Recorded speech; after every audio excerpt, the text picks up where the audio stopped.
Another day, another basketball stories na naman ang pagkikwentuhan natin. At ngayon nga, yung pag-uusapan natin ang balitang trade sa pagitan ng Los Angeles Lakers at Indiana Pacers. At ang balitang pagkuha ng Golden State Warriors kay Lauri Markkanen. Bigla na lamang ang nanahimik ang front office ng Los Angeles Lakers na mga nagdaang araw ngayong off-season. Kahit man nga meron pa silang 3 bakanting pwesto sa kanilang lineup, ay ayaw pa rin nilang kumuha ng mga players na ilalagay dito. Kaya marami na nga sa mga fans ng Lakers ang nanghinala na tapos na si Rob Pelinka sa paggawa ng trade at maging signing sa free agency. Pero sa kabila nga niyan, ay may lumabas pa rin ng balita na posible pa rin nga daw po na gumawa ngayon ang Los Angeles Lakers ng isang blockbuster trade kung saan pwede nga nila na makuha si Pascal Siakam mula sa Indiana Pacers gamit sina Austin Reeves, Dalton Kenick at Jared Vanderbilt.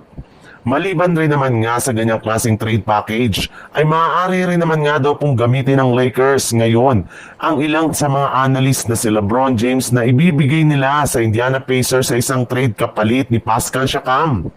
Sa ibang balita naman, isa nga sa mga team na kinakausap na ng Golden State Warriors na mga nagdaang linggo ay ang Sacramento Kings na nag-offer na sa kanila ng trade package. Subalit, hindi rin naman nga nagdalawang isip ang Warriors sa tanggihan ng ganitong klaseng offer. Mas gusto nga nila na makakuha ng mas magagaling na player mula sa Kings. Nagkaroon rin naman nga ang Golden State Warriors ng isang bagong trade proposal sa Sacramento Kings kung saan papayag nga daw sila na ibigay dito si Jonathan Kuminga basta't makuha nila si Domantas Sabonis. Ang problema, hindi rin naman nga nagtagal ang ganitong usapin at proposal dahil agad rin naman nga itong tinapos at tinanggihan ng front office ng Kings matapos nilang sabihin na hindi available at wala silang balak na i-trade si Sabonis ngayong off-season.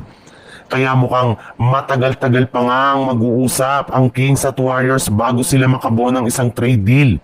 At habang nakikipag-usap nga ang Golden State Warriors sa Kings, ay nakikipag-negotiate rin naman nga sila sa Utah Jazz sa isang trade kung saan gusto nga nila dito kunin si Lauri Markkanen, kapalit sina Brandon Podziemski at Jonathan Kuminga.